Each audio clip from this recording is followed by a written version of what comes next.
Okay. Can you guys hear me?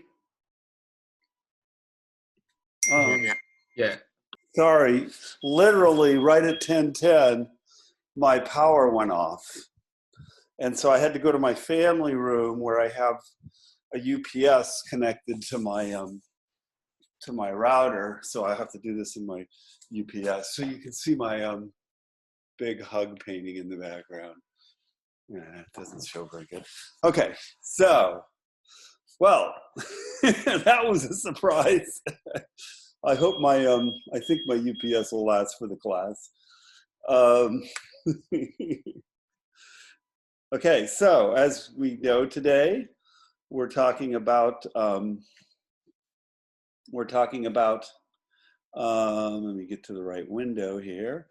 We're talking about personal character. This is actually a chapter I really like, and it's clearly something important. So I guess I'm going to share this, and I don't know how this will work. Let me see here. I'm used to having multiple screens, so I've got to think this through. There we go. All right, so is this showing up okay? Okay, so I got to get this out of the way. All right, so the personal character. I like this statement. The intense inwardness of programming makes personal character especially important. You know how difficult it is to put 8 concentrated hours of one day. You've probably had the experience of being burned out from one day from concentrating too hard the day before, burned out 1 month from concentrating too hard the month before. You've probably had days when you've worked well from 8 a.m. to 2 p.m. and felt like quitting. You didn't quit. You pushed through from 2 to 5 and spend the rest of the week fixing what you wrote from 2 to 5. So, you know, one of the things about computing is you have to know your limits, right? That's part of the character of things you know, you can't do good work 20 hours a day. And in fact, it's oftentimes counterproductive to work when your brain isn't working. And you just hit a wall. I don't know why. There we go. What just happened? Oh, great. Okay, there we go. So do you want to be good? You know, and of course, we want to be good. We're at Kenyon. It's a default, right? So once you decide to make yourself a superior programmer, the potential for improvement is huge. Study after study has found differences on the order of 10 to 1 in the time required to create a program. They have also found the differences on an order of 10 to 1 in the time required to debug a program, 10 to 1 in the resulting size, speed, error rate, and number of errors in a program. You know, now, what other field has this, right? I mean, certainly other fields do, like, for example, concert pianists. There's concert pianists who are 10 times better than, say, average pianists. And it turns out that, you know, but like when you hire bricklayers, there aren't bricklayers that are 10 times faster than other layers, as long as they're professional. You know, some might be twice as good. And there's not people who can build a house 10 times faster with the same number of people. But programmers can be just sort of average, or they can be really good. And a really good person can actually write a lot of code fast, and it works, right? And you know, it takes time. It takes significant time to get to that point. You know, who was it? Bill Joy, who founded Sun, wrote a book about, and he kind of coined this term, this 10,000 hours concept, you know, and he talks about how Bill Gates had access to computing when he was in middle school, which almost nobody did during that time. And he got it, you know, he got 10,000 hours of focused time in, and he was really good, right? And, you know, I'm not going to claim to be, you know, that good, but I can tell you that when I've worked consistently hard as a software designer and developer, for a few years, I get to the point, and I'm probably not at that point right now. I'm pretty good right now, but when I'm working consistently, I can write 500 lines of code and it works, in a day, and it works well, and it works shockingly well. And it takes time, and it takes commitment though. And so here's the thing, here's an interesting thing: intelligence and humility. Intelligence doesn't seem like an aspect of personal character, and it isn't, obviously. People are intelligent orthogonal to whether they're actually a good person. Coincidentally, great intelligence is only loosely connected with being a good programmer. I've known plenty of people who are really sharp and they just program crappily. And William James said, we become authorities and experts in the practical and scientific spheres by so many separate acts and hours of work. If a person keeps faithfully busy each hour of the working day, I don't know what just happened to my computer. For some reason, this page, what in the world? Okay, let's try. What in the world? Okay, I am sorry. I don't know why my computer is going wacky here, but let's try again. All right, so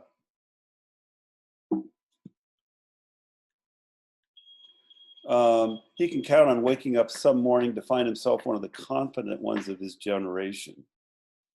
So the point here is you don't have to be super intelligent, but to be good, you have to be consistent and you have to diligently work at it.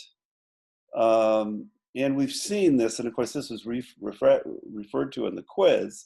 Dijkstra, who had some of the most pithy, amazing statements of all computer scientists, he was one of the fathers of computer science. He argued that most of programming is to compensate for the strictly limited size of our skulls. We don't handle complexity in our brains, so we have to find a way of hiding complexity, and we do that with things like objects and functions and abstraction. And so the people who are the best programmers are not the people who write these amazingly complicated programs, but they're people who know how to factor things down into little pieces that they can manage, and they build these beautifully fine crafted pieces, pieces of workmanship that are really nice. And again, in that sense, it's not unlike the cabinet maker who can make a beautiful chair, right? Anybody can nail some boards together and make a piece of crap, but to make something that you want to sit in and looks beautiful and lasts for generations takes a craftsman, and it takes time to become a craftsman. And so people who are the worst programmers are the people who refuse to accept the fact that their brains aren't equal to the task, right? And they end up writing crap code because they're like, I can do this and I'll just brute force it. So again, decomposing a system to make it simpler is essential. Conducting reviews, inspections, and tests along the way is compensating for anticipated human failabilities. Okay, so in a sense, it's a little humbling to go to somebody else and say, I want you to look over my code, because even though I feel pretty good about it, maybe I missed something, right? So you're compensating for the fact that you realize you're not perfect. And the only way to make a perfect piece of code is the quality of the code is dependent not just on how smart you are, it's based on the actions that you took to compensate for the fact that everybody makes mistakes and nobody's brain is perfect. And we do, by lots of little acts that work toward quality, we can actually build quality systems. Keeping routines short, we've talked about that a lot. writing programs in terms of the problem domain instead of the low-level implementation. Remember we talked about that? You name variables, for example, and you write in terms of what is the problem I'm trying to solve, not in terms of what is this doing inside the computer. And that makes it easier to understand. Using conventions of all sorts, like naming conventions, coding conventions, frees your brain so you don't have to think about the small things like what am I going to name this variable, but you can think about the big things like how am I going to structure this thing so it's reliable and resilient. You know, one of the big aspects of being successful in software development is curiosity, interestingly. Once you admit your brain is too small, you look constantly for ways to do things better. You explore. And in the development of superior programmer, curiosity about technical subjects must be a priority. And I have to say, you've heard the term curiosity killed the cat, and it almost killed me. I mean, I am insatiably curious. It's amazing I made it to my 5th birthday with all the crazy things that I did, trying to figure out what was in the world around me, including rewiring things in the house that I should not have been rewiring. But these are the sorts of things that allow us to learn and become better. What this course is all about is learning more about the development process, learning about how we can engage in activities that inherently make our code more reliable, and more than just reliable, make it more robust, make it more likely to do what the people who want to use it actually need it to do. Now, this course is more specifically about the act of programming. There's another course I teach that'll be offered next year called System and Software Design, and that goes above just the programming act and talks more about the design and specification, and even understanding the problem domain. And that's sort of as a step up from this in terms of of the range of topics in which we talk about. One of the good things to do is experiment. If you don't understand something, go into REPL or something and write a little bit of code and playing around and say, what happens if I do this? What happens if I do that? I do this all the time, right? I'm fairly new to Python. I literally have only known Python for 1.5 years. And I learned about it, and I still learn about it on a regular basis. If there's something new I find out, I sit down and I spend some time just playing with it and seeing, well, how does this really work? And I discover things.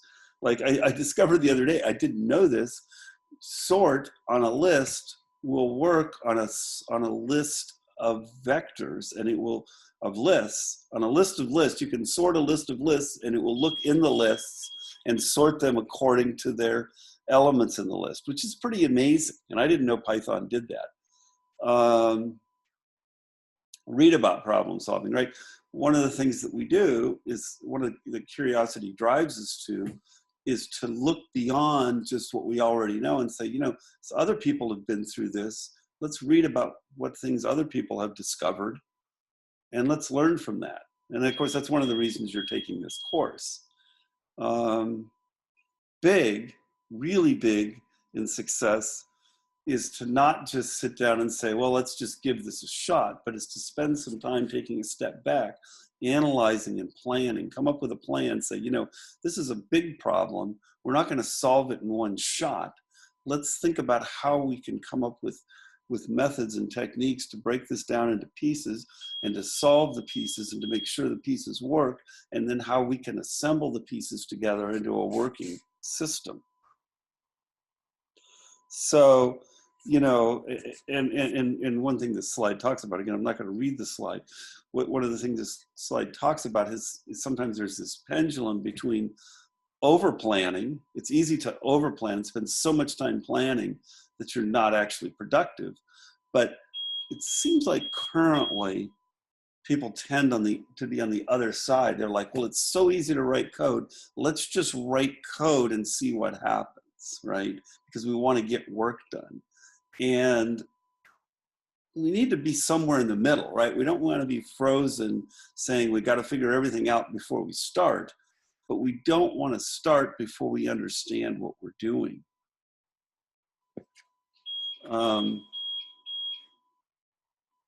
Read, right? And this is probably one of my failures. I do like to read, but I probably should read more, books or articles about, some of the, some of the low level stuff that I'm using, because I currently don't probably know as much about Python as I need to know. And I mean, I know enough to teach it as an intro class, but unlike C++, I'm not an expert at Python.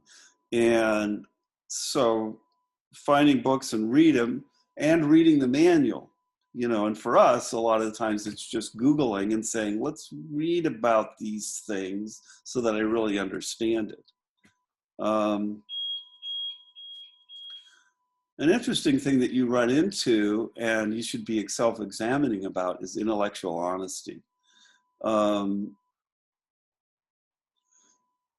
It's easy in a world where a lot of people, the majority of people, don't know almost anything about software development, right?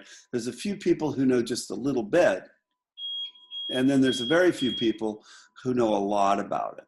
And what happens there is sometimes it's easy to represent yourself as knowing you more than you do, especially to people who don't know that much, right? Somebody can show up at an organization and say, I know all about computer science and I know all about XYZ. And if the company is looking for somebody who's an expert in XYZ, how do they may not, you may be able to snow them. Probably one of the most both amusing and terrifying things I remember is one time where I used to teach, we had an opening for a network engineer. And I know a lot about networking. And since I wasn't in the IT department, I was in the academic department, but the IT department was looking for a network engineer, I think somebody who would also maybe do some programming. And so they had a committee of people to interview. And since they didn't have very many IT people at this school, they had most of the people in the room. In fact, there was just me and another guy who actually knew anything about computer science and anything about networking. Nobody else in there knew anything. And so there was about 8 of us in there at this conference table, and we brought in these candidates. And, everybody else would ask, questions like, how are you at working with teams? Or what do you think your best assets are and stuff like that? Well, I was the technical expert, so I would say, ask technical questions. Like I'd say, for example, now let's consider a problem where you need to set up, I don't remember the questions I asked, but, I might have said, how do you set up these two systems in this configuration to talk to each other? And the thing was, almost every one of these people lied their asses off. I was shocked. I mean, and when I say lied their asses off, what I mean is they were clearly making stuff up because they thought they could get away with it. And that I'm going to assume that means they'd gotten away with it in the past. I was just shocked. And I remember my friend, who's actually had been my friend for many, many years. We'd gone to college together. And so we knew each other very well. And I looked at him and he looked at me, and then we just looked down because it was almost more than we could stand to not break out and just start laughing at these people, which we didn't want to do. That's not what you do in an interview. But, as soon as they left the room, we said, yeah, these guys are not going to get the job. They have no idea what they're talking about. And so here's the point of all that story is it's not just how you deal with an interview, but it's even how you talk to yourself and how you talk to the people around you once you have a job. And if they ask you to do something, you have to be honest about whether or not you really have the expertise to do what they're asking. The temptation might be, well, I'll figure it out. I want to get an advance. I want to get I want to impress them. I want to get this done. Maybe I'll get a pay raise, whatever, right? But the right thing to do is say, I want to work on this project, but I have learning to do. Can you help me learn? Can you help me learn what I need to do? Ask for help when you need it. Don't pretend like you know what you don't know. Also, when you make a mistake, admit it, right? That's hard to do, but that's important because if you don't admit you made the mistake, you're not going to learn from it. Simple things like actually reading the output of things like compiler warnings instead of saying, well, it seems to work, so it must be okay. That's the height of foolishness. If you get a compiler error, you better either understand it or you better fix it. I don't know why this keeps happening. This is so frustrating. Why is it doing that? Maybe every time I get an email. Okay. Go on, go away. Now I'll have to do this over again. Okay. Everybody still there? Anybody still there? Yeah. Okay. Just a second. I've been doing a lot of talking. Looks like my UPS is still holding out. Now, Ed Post, who's a famous computer scientist, when I got out of school, I thought I was the best programmer in the world. I could write an unbeatable tic-tac-toe program. I could use 5 different computer languages and compute 1,000-line programs that worked, really. Then I got into the real world. My first task in the real world was to read and understand a 200,000-line Fortran program and speed it up by a factor of 2. Any real programmer will tell you that all the structured coding in the world won't help you solve a problem like that. It takes actual talent. Talent is derived from learning and working, experimenting, and just taking time to get better. Okay, my system is not going to the next page. I don't know what's going on here. Okay. Well, that's cute. What in the world is, okay, so now this is just, I don't know if it's because I'm not used to working.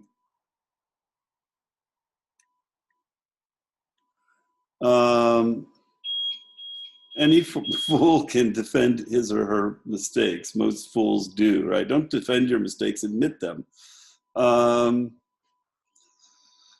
So here's an interesting statement. Let's talk about this for a second. The first 90% of code accounts for the first 90% of development, and the remaining 10% of the code accounts for the other 90% of development. What's he talking about here? What's the point?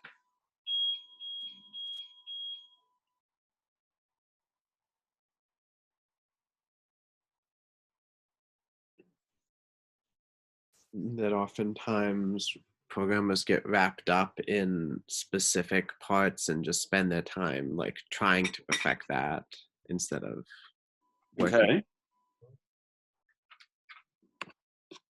Anybody else have any comments on what they, I mean, that's certainly true.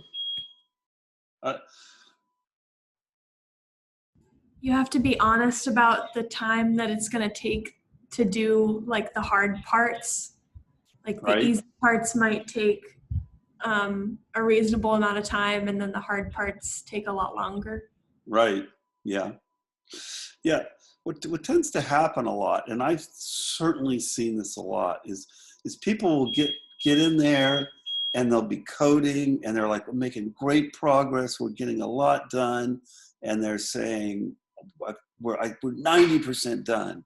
And then lo and behold, those little pieces that need to finish it are a lot more complicated and a lot more difficult than you think, because you're wrapping things up.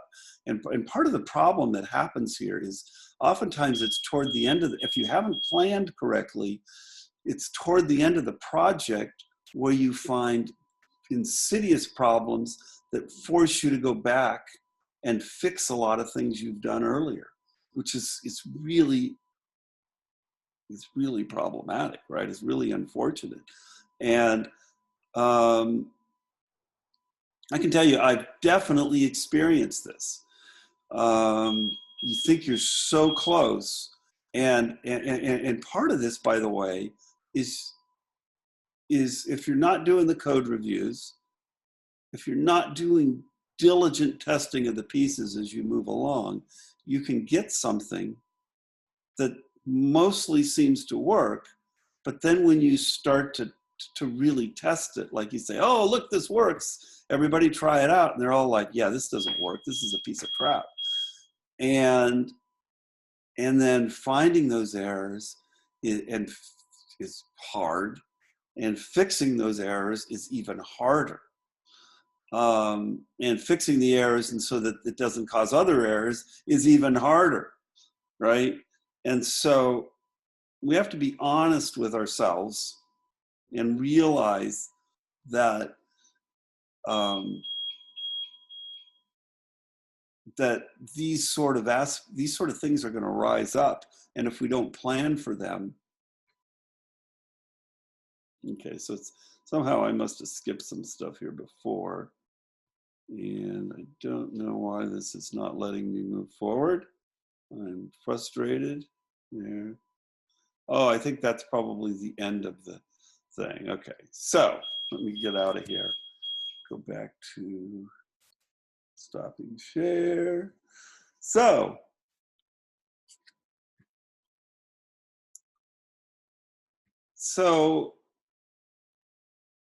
how do we, I guess I'd like to talk about what are some things you feel like you could be doing to be better?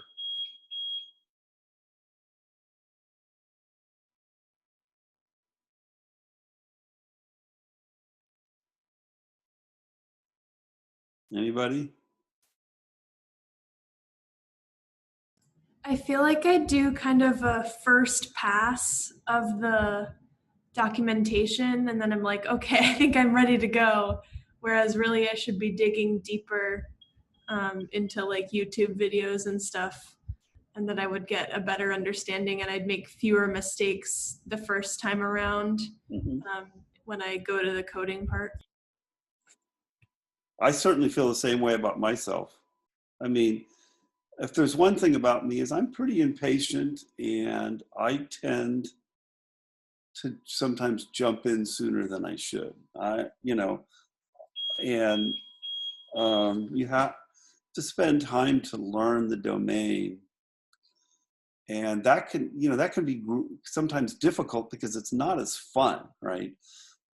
Not as necessarily as fun. Now, for me, one of the ways that I overcome it is it's hard for me to just sit down and just read some stuff. I can do it, but it's easier for me to write code. So sometimes it helps is as I'm learning, if I read something and I try it out and play with it, and then I read something and try it out and play it. That really helps me sort of get over the hump. What's important there, again, is if you don't do that, and you're making assumptions about something you don't really understand, it's unlikely the code you're writing is going to work or work well, right? And it's unlikely you're going to do things in the best possible way. Like, for example, if you say, well, I never really understood how to do exceptions, and so you don't ever write code that uses exception processing, you're not going to write very good code, right? And, in retrospect, that's just, I'm thinking about that because I'm thinking that's probably something I should talk more about in this class. There is a chapter on that, but you know, this class is, you know, this is a class that is a bit of a challenge, you know, for me, because on one hand, I want to spend time teaching you, hopefully, how to become better software developers. But on the other hand, I want you to experience it. And, you know, so I give you a lot of project work. So I can't do as much teaching. And so there's a little bit of tension between those two. I want you to learn technologies. It's you know, it's my goal in this class that somebody could literally say to you, I want to build something that does X, Y, Z, and you'll actually be able to do it, right? And as opposed to say, well, that sounds pretty cool, but I don't know how to build those sort of things, right? You're not learning everything in this class, but you are learning enough that you could build a web-based system that uses a database, which frankly accounts for a huge amount of what people do. In fact, there's a name for what you've learned in this class, and that's called full stack development. What full stack development means is it means that you can develop everything from, you know, what somebody sees on a web page all the way down to the deepest parts of what's going on in the server. And that's considered full stack. And by the way, if you look at jobs that are available, full stack developers, there's no shortage of those jobs.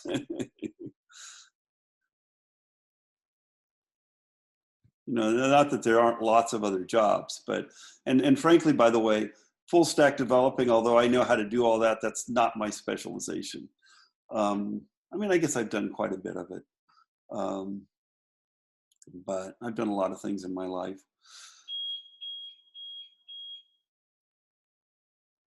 So anybody else have any comments on this chapter that you found interesting that you would like to talk about?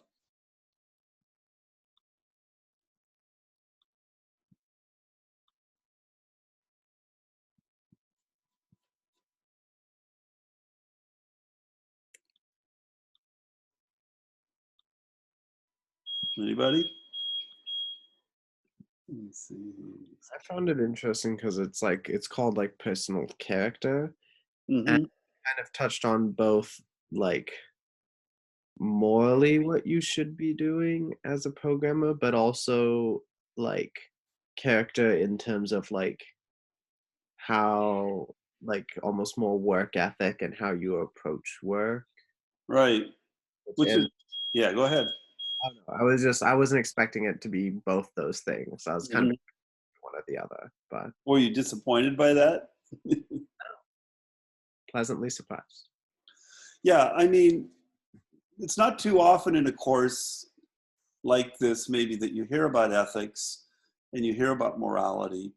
And, you know, some people might say, well, that doesn't belong.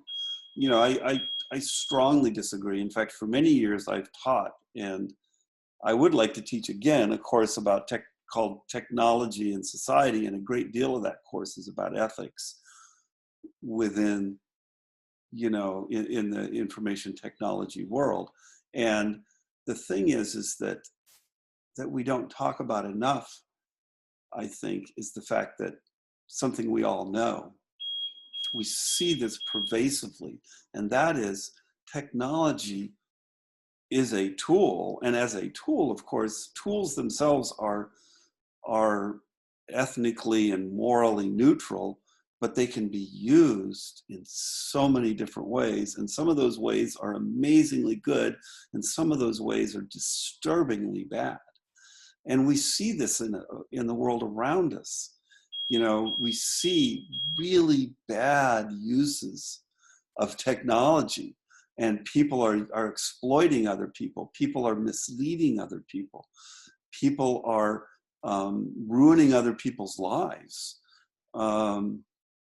And you know, in my other course, we actually spend a little bit more time talking about this, and we do some case studies, and we look at situations where, you know, people are presented with the option to do bad, right? You know, and make a lot of money doing it. You know, for example, you know, there's lots of companies that harvest data from the web and from usage, and they use that information to market stuff to people. And at what point is that okay? You know, on one side of that is you're helping people discover what they want, but on the other side of that, you're manipulating people and using information that's maybe not in their best interest. There's so many examples of this. One interesting one that is, you know, this was somewhat controversial and people have kind of gotten past it now, but I think it still goes on. Consider the case that, you know, a company that develops games, and, you know, the more people, and it's a game that the more people play, the more money the company makes. What do you think about that company hiring social scientists, particularly cognitive psychologists, who come in and study addictive behavior, and they say, these are the sorts of things you can put in a game to make the game addictive, so it's going to be hard for people to stop playing the game, and so you're going to make money, right? That's a real thing. And, you know, there's lots of other real things.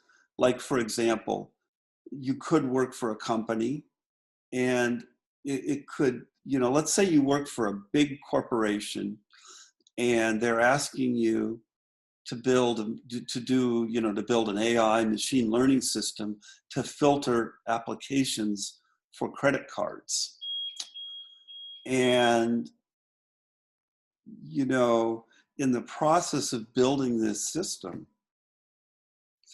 you discover that the system is discriminating along protective classes of people. You know, it's discriminating perhaps against women, or discriminating based on race, or discriminating, you know, how do you deal with that? Do you care? You know, what if your boss says, you know, we like this. We're not going to let anybody know what's going on, but this is going to help us make more money, right? How do you deal with that? That sort of thing happens. How do you deal with when you're working at a company and you notice a pattern of gender discrimination? Or how do you work when you're working at a company and you see age discrimination? What's your response to that, right? And I think that, you know, an important part of this sort of topic, you know, we could do a whole class on this. There's so many examples, but, you know, I think it all starts with being aware, you know, two things, I think. First of all, being aware that these things exist, being aware that from time to time, things are going to rise up. People are going to ask you to do things that maybe you're not sure you should do, right? Maybe something involves copyright infringements, maybe something requires, you know, manipulation of people, maybe it involves discrimination. Because technology is so powerful, it can be used in ways that, and it's not unlikely that at certain points in your life you're going to be working for a company, and they might start to do things that are questionable. And so the question, again, the first thing is, do you have an awareness where you're actually going to be thinking about that and thinking it might happen. And so that when it happens, you take a step back and say, okay, what am I going to do versus, this is not my problem. They're paying me $200,000 a year and they can do what they want and it's their problem, right? There's so much money to be made in computer science and there's so many ways to make it that are in ways that are devious. You have to be aware of that. So awareness is a big part of this. The second thing that what is the second thing? Now I'm trying to remember. I had another point in mind.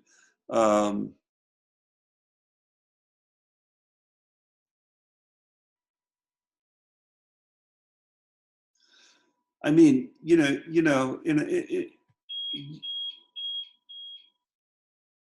it's I'm going to say that it's unlikely in your careers that you're, especially if you're working in areas involving computer technology, that you're not going to face a situation where things don't seem right, where somebody asks you to do something you shouldn't do. And you can, these are tricky situations. Okay, so for one thing, if you're working in a big company and you notice, there's corporate level, like for example, if you're working at Facebook and you decide you don't like the way Facebook is dealing with fake news, let's say, can you, as a programmer in the bowels of Facebook, affect change there? Probably not all by yourself, right? Probably if you say the wrong things, you're going to get fired. So how do you deal with that, right? Those are tough questions, right? And there's no simple answers, but it starts by being aware and thinking about it and asking questions and deciding which lines you will and you won't cross, deciding what kind of person you're going to be, deciding, how much your ethics are, how important your ethics are to you. And I think those are important decisions that we make. And I think those kinds of decisions are made in the sciences a lot because we're building things that impact people. Okay, so let's look a little, let me look here on the syllabus. I know you guys can't see it. I can show it if I need to. So what's going to be happening on the 30th is we're going to be doing another demo. I'd like to see a significant percentage of your code basically working, right? That gives you time to refine it, to test it, and make it better. So, like I said before, we're going to have visits. There's 2 visitors from the art gallery that are going to be looking at this, and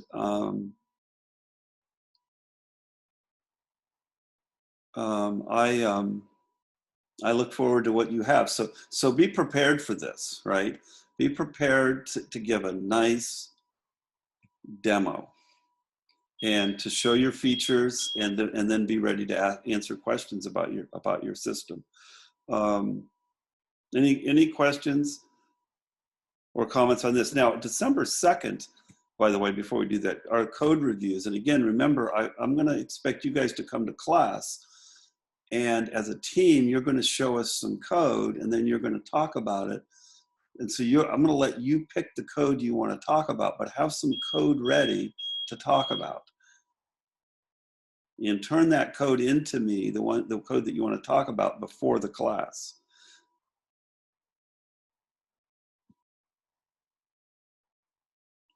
Okay.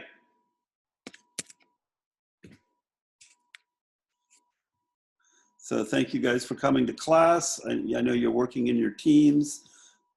Keep working hard, work together.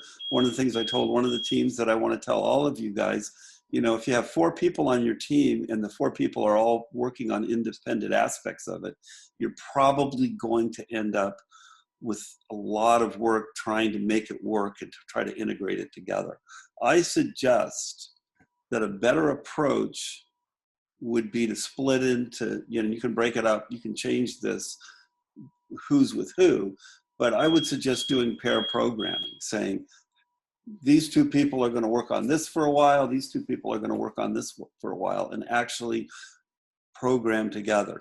You're going to find yourself a lot more productive. You're going to be looking at each other's code, and you're not going to be programming. And then when you get stuck, it's going to be a lot less likely that you get stuck when you have 2 brains looking at it together. The other thing is, come to see me or text or email me, and what's really helpful is if you email me, is to say, this is exactly what we do to reproduce the problem. As I've done with many of you, I'll actually go in and run your code and look at it and make suggestions back to you. Sometimes I can't help it and I even fix your code, which I probably shouldn't do, but okay. We won't be meeting again till after the break. And so I hope you guys have a really good break and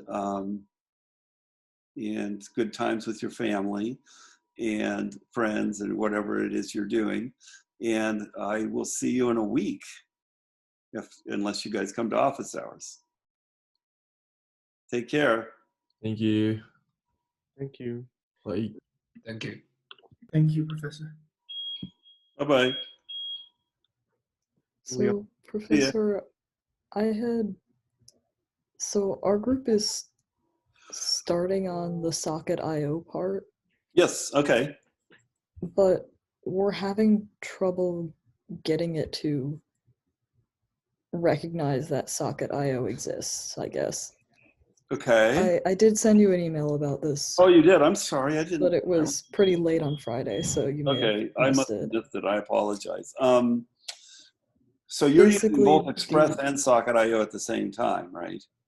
Yeah, we found a way that should work. Just right. the And problem. you're using 2 different ports, right?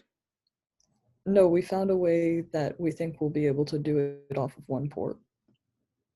Okay, so. But the problem isn't even that. The problem is that we try to put the script for Socket IO, like the source, on the HTML page, and it says failed to load resource 404 not found. You put what on the web page? What is it that it's not finding again? It's not finding Socket IO. So interesting. And so you have it running. So what I always do, this is my recommendation because this is what I would do, would be I would, temporarily make a new project and distill it down to absolute minimum and see if you can get the absolute minimum to work, right?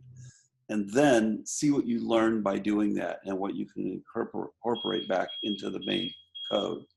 Okay, I guess what I wanted to ask you to see if we can shortcut a solution is when you have the HTML in a folder within the directory, is there something different you need to do? Yeah, is there something different you need to do with the path to get it to find Socket IO? Well, okay. So Socket IO, the way I've used it so far, that's a good point. Because so far the source that we have it listed as, it looks like a directories path. Right. Yes, that could be an issue. So the interesting thing is right. So you open up, when they go there, you're using Express to open up a web page that's in the public directory, correct? And the examples I gave you of Socket, the web page was in the main directory. Is that correct? Yes. I don't know the answer to that. And I can do some research, although I may not be able to do a whole lot of looking at this right now, because my suspicion is I got about 10 more minutes on my UPS, and then I'm not going to have internet anymore until who knows when. Because I'm looking at my UPS and it's down, got 1 out of 5 lights still on.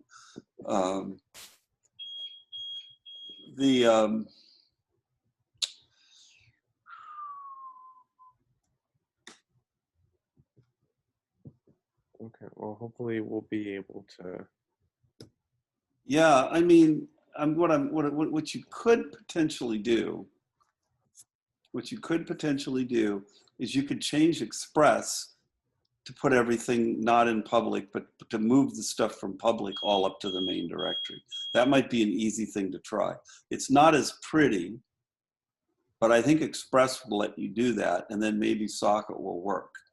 You know, alternatively, you know, I would Google, you know, getting Socket to work in a different directory or something. I don't know, you know. I don't, Right then. it doesn't seem like Socket should care what directory it's in, because it's a service that runs, and basically I've looked at the packet traces of it, and you know, basically it sets up this continuous connection and it's constantly sending these polls. And but again, I'm not an expert on Node.js. I'm definitely not an expert on Socket. I wrote those apps that I showed you, but that's it. And so I fear that let me do some research with the little bit I have left, and if I find anything, I'll let you guys know.